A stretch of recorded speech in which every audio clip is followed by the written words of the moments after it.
with the discussion, is the crime bill the solution? We began to talk about whether indeed America herself appreciated that it was enough of an urgent issue that she's prepared to invest in all of our young people across the board.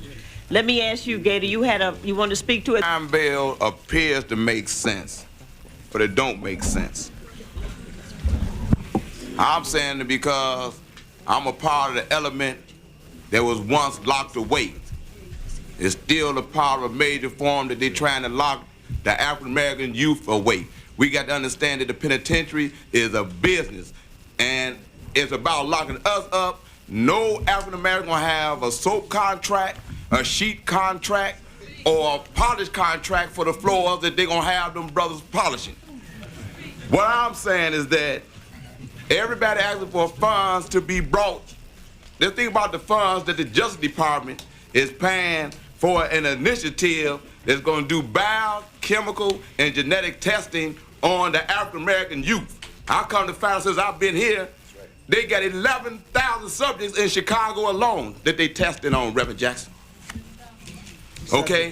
If one of the main solutions that we all got to deal with, please let's not make violence a health issue, because it's going to bring about experimentation without explanation. Okay? I want to say that. Secondly, I agree with Al Sharpton and Jesse. I'm glad that you brought everybody to the table, because the thing that's been working, that I know that's working, is the truth conferences that's happening in every one of these cities. Okay? I know that we got a track record in Chicago for bringing the violence down and the crime down, and we didn't have no anti-crime bill, and we didn't have no budget. But we cared enough to stop the killing amongst our children, and this is coming from brothers that's locked up in the penitentiaries across the country. Okay? Brothers that's locked up for 100 years. Larry Hoover locked for 100 years. Everybody say it was wrong for us trying to get the brother out the penitentiary. We was trying to do it because his time was up. There's mass murders been put back on the streets in this community that ain't being monitored. They go to the board one time. This man been to the board 12 times. They want to keep him there because he decided to tell them to stop killing, tell them to stop being about the drugs, tell them register to vote, honor the women and honor the children. Then we have this government saying it's right to free a guy that I read about that spied for somebody else against our country. So we got to be real. And the crime. Just deal with crime in its totality, regardless of who it is. Whether it's a sitting president or a president who once was sitting. Okay? Because it's affecting all of us. How can we tell our children that it's wrong to be about crime and get mad at the rappers? This rap cut, damn, it feel good to be a gangster. I didn't understand until I saw the video. When they showed why they say it was down to feel a gangster, when they see that Nixon picked somebody to give him a pardon, when they see how Bush gave everybody a pardon from the Iran gate or whatever gate it was, and when they saw how they used their military mafia to go and move on other countries to either move their dope this way or that way. Well, we got to understand the United States government has been involved in distribution of drugs all through the fleet. But until they took Panama, they got into the cultivation end of the drug industry. Okay, let's be real about this, okay, since they all here, because I don't want to go back. I don't want to go back and tell my son, say no to dope, when the rap on the street is, if you're going to sell dope, let it be for national security, because if you get a kilo from Arbor North and that crew, you get a pardon. If you get from anybody else, you get 60-30. I'm just telling you what the real thing is. I'm just bringing it to you because this is serious. And just, I want to say this here. Everybody that felt like they should have had an invitation, cool, but this is not a wedding. Okay? Everybody feel that way. We got to, my whole move is this here, one solutions for everybody in here. Yeah. If you read somewhere that somebody is trying to talk about ending something, get there. That's right. Get there. We didn't get locked into, hey, we got to be invited here and got to be invited there. Be invited to a wedding. You did what I'm saying? Be invited to a funeral. I'm just saying, we got to push for those that want to stop this. I know it works. Okay? We fighting something in Chicago where the administration don't want us to be for peace. That has a history of destroying those that was for peace. The Black Panther Party wasn't no game. When the investigation was over and the smoke was cleared, it was the mayor, the state's attorney, and the FBI that murdered them that was feeding people. That's right. Okay? That's the same thing that's affecting us now. Thank you, brother. The mayor's son, whatever that saying is, the fruit don't fall far from the tree. The state's attorney, same lick. They got the FBI, same lick, trying to give everybody this fear factor. Okay? Since we came together for peace, all the nations across the country, whether they Crips, Bloods, Gangster disciples, Black disciples, Stones, Cobras, Vice Lords, whatever it is, we have made a decrease in crime in Chicago. Murder rate went down, and check this out. This summer was so quiet, Reverend Jackson, they don't even mention a hot summer in '93. You see what I'm saying? I'm just saying,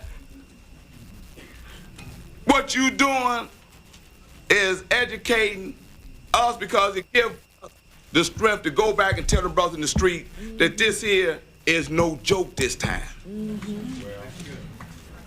By them seeing it, those that can't see it in the penitentiary, we got Mars using prison outposts that have the right to take tapes in there and educate them to what is happening out here. I just feel that we got to stop playing, not saying that we playing here, because this is the first time I ever been to a conference like this here, where everybody is here, where everybody is a controversial person. You follow what I'm saying? That's what I'm saying. You know, to make it right. That's what I'm saying. Hey, that's what I'm saying. But Surgeon General, when you asked about the legalization of the drugs, what it did really was put the real attention on this anti-crime bill. When you look through the bill, there is no money being spent to stop drugs from coming in the country. They can stop a cigar from getting in from Cuba. You see what I'm saying? I'm just glad.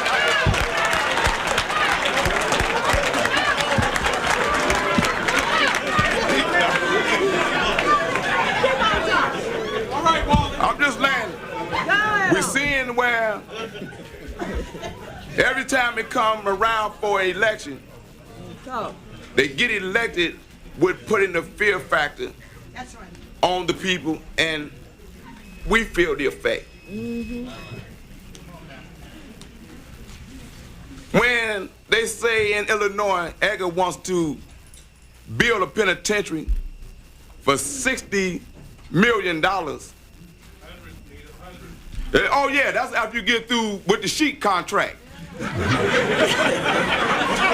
I'm saying, and then the same children that wanted to lock up march with Push and C-Buck and Inner City Youth Foundation and all the other organizations, NAACP, marched around City Hall to make the teachers bite the bullet to go back to school. Then my son say, why they spending $60 million when they could have gave that to the education? He's 13 years old, man. You get what I'm saying? When they sat there around City Hall and realized that, hey, and I really do got to go to school since I'm marching around City Hall and ain't loitering. Marching around City Hall so I can go to school, and then they don't want to let me in school. And this crime bill is saying that if they arrest any of these youth and tag them with a tag of being an alleged gang member, That's right. when he get old enough to go to college, he won't be able to get a Pell Grant. That's right. Say that, Wallace. You see what I'm saying? That's what I'm talking about. You know, and I agree with Congressman Mfumi. Let's go back. There's a government in the community. Okay. I don't mean to harp so much about Chicago, Illinois, but that's all I really know about. No, you know more. Okay. Say it, Wallace. When you have a congressman like Merrill Reynolds pushing NAFTA, because Rouse Cowles can say push NAFTA and then say it's wrong to be associated with gang members when he was caught up with Panici and Chicago Heights, the real mob. Let's be real about what's happening. Let's stop playing with this thing here, okay? Because I'm tired of electing people to office that's not reflecting their constituency out of fear of what somebody else that don't care about our community tell them what to do. Okay? They can get on the plane and fly around this country with Rosenkowski. You did what I'm saying? Yes. About the stamp move, and they moved on Hayes because he was late paying back a check. Yes. Teach. You see what I'm saying? So I'm glad that we had this forum because when I go back to Chicago and come back to D.C. for the summit here and where else they have a summit, we be able to stand up and say, hey, Jesse brought everybody here for everybody to be accountable for what they're about. Now on that note, peace out.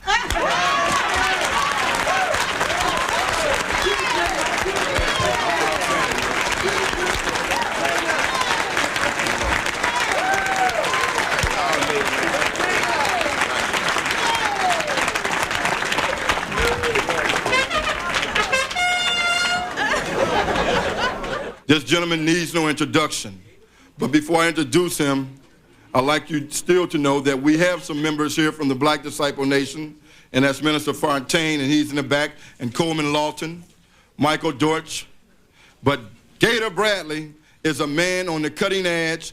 Wallace Gator Bradley is a man who says it like it is, and Wallace Gator Bradley, who's united in peace for all of you, will tell you what he can do and what he is doing. Wallace Bradley.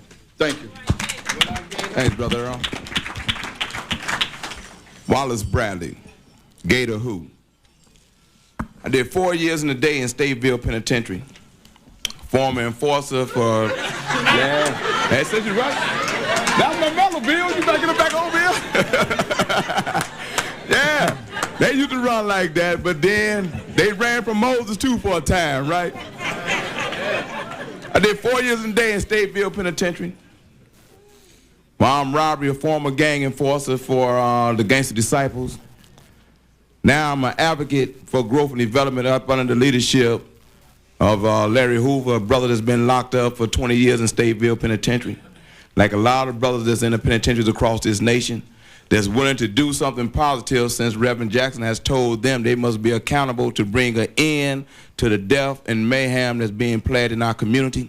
And these brothers that have 100 years in the penitentiary and that's in the leadership mode of these gangs are now telling their membership that they must adhere to the responsibility that Reverend Jackson and Ben Chavez and the likes have put upon them. So my enforcement now is to make sure that they do them things, that they honor the women on these streets, that they don't disrespect the children or abuse the children, that they don't rob and rape senior citizens, that they register and vote, and that they not be illiterate. So now I'm an enforcer of making sure that we become responsible citizens within the cities and across America.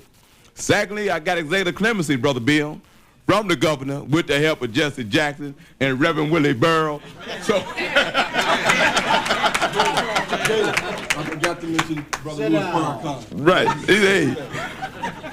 But what we've been able to do with the help of Mr. Farrakhan, Prince Asiel, Ben Chavez, Reverend Jackson, we had a summit in Chicago where we brought 12 nations because we no longer call them gangs. Nations have to assume responsibility. So since we enter this, how do you change their behavior pattern? You have to give them a responsibility. We represent in this United in Peace, which is the button that you see that I wear, over 310,000 gang members in city of Chicago. Blackstone Rangers, Vice Lords, Black Disciples, Gangster Disciples, Black Souls, El Rukins, Cobras.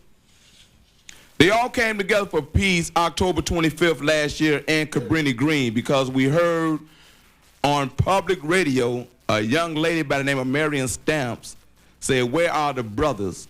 Evidently, they have no nuts and no guts to try to stop the killing of these mothers' babies on the streets. So we came together. And as of this day, there hasn't been a gang-related shooting or killing in Cabrini Green.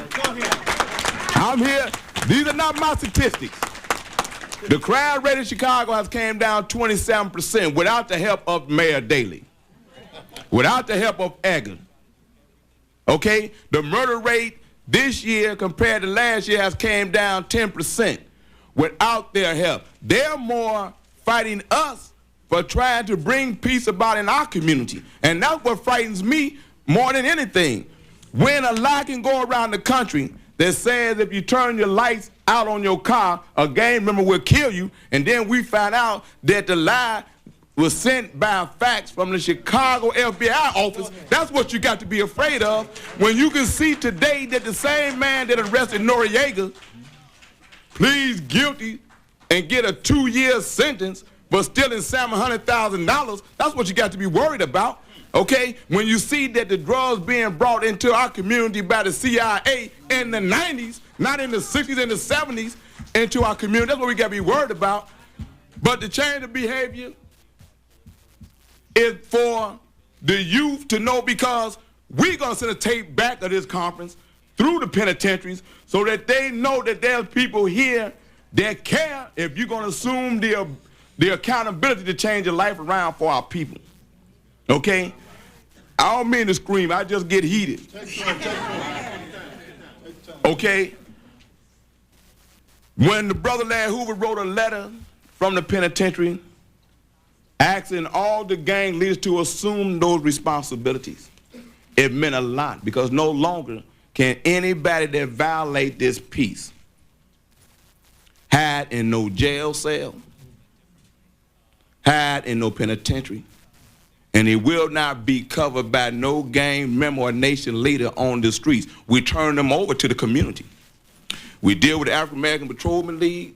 We deal with the Alphas. We deal with the Kalphas and all them all. We deal with the Masons. We deal with everybody. We deal with the churches. Any church can call Operation Push and say they got a problem on any corner, not just in Chicago, in the state of Illinois. Give us an address, and there won't be no problem. All right. I'm telling you, it's real. I'm not bragging. I'm just stating the fact. When it was a serial killer running loose in the Chatham area, which is the most influential area within the city of Chicago, Reverend Willie Burrell came to the brothers and sisters in the street to march around City Hall because the mayor didn't think it was important to have the superintendent of police come and address that problem. But they'll send the Secret Service and the CIA and the FBI and the XYZ, everybody to public housing to move on us as a race of children, of people. And we marched around, we went to City Hall, and we got the superintendent, and he came. Make a long story short, there's no longer a serial killer running loose in the Chatham area. We came together and we got involved and decided to put down the bullets and pick up the ballot, and so we created 21st Century Vote, which is happening now. When Willie Burrell had us march around City Hall, the youth was serious because they was here trying to chase a killer out of their community, so therefore they found responsibility and acceptability to wanting to live. Okay? And they was hurt because as we sung, "We Shall Not Be Moved," they didn't know the words to the song. I'm not lying. But Reverend Burroughs said, come to push that following Saturday and you will learn it. And they came. When Reverend Jackson asked them to come and put down their guns and make their commitment to not be about drugs, is they turning no guns. When this man in New York, it's a good plan, turning your guns for toys, then you come to find out he don't turn in his gun. I'm just facting with what I ain't got no PhD, I got my GED from Stateville, but I did learn how to read.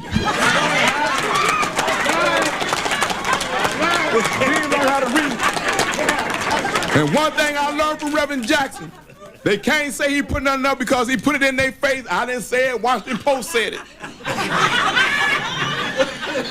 I say this because they raised me and pushed, man. Okay? And what we have to give back is what Jesse and Jerry Butler gave me. Is a chance. I became Jerry Butler's campaign manager. They said, but Jerry, he's a gangster. And Jerry said, well, he was a distributor of beer at that time. So, he came back, he gave me my chance, made me a campaign manager, became his administrative assistant. And he ended up being, I'm coming with it now, Bill. I'm saying this to say, really, I'm saying this to say, and I'm gonna cut it off. The same warden that locked me up and put me in the hole, my job was to go back and check him and investigate him and end up charging him $1,000 a day because he still had women in the penitentiaries in the jailhouse too, laying on the floor. Just saying about change. If we all just give, and make the one we give, we can give our way out of the solution instead of trying to build penitentiaries out of the solution. That's what I'm saying.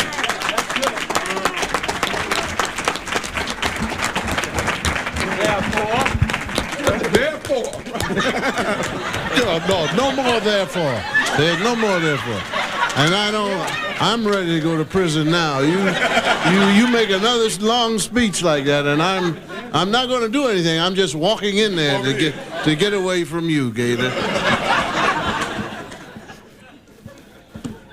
I hope that an awful lot of in the audience today is Prince Asiel Ben Israel. Would you come up, Nasi?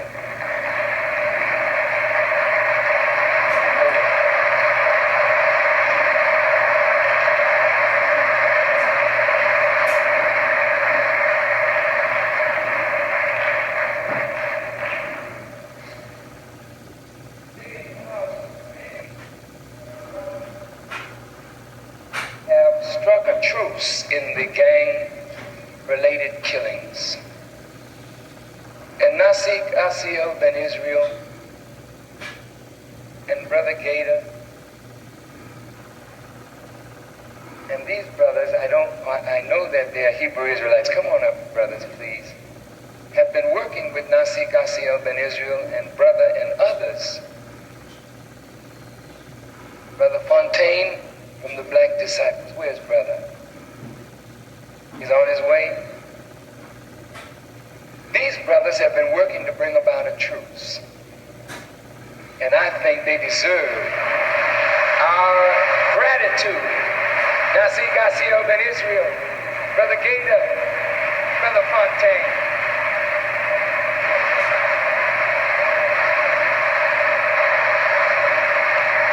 See, what the enemy doesn't understand is that God is raising an army in the streets. And these young men are generals. They're warriors and teachers. And they're tired of killing each other. And they developed a button. There it is. And on this button they have all the symbols that they wore under. The crescent, the five-pointed star, the six-pointed star of David.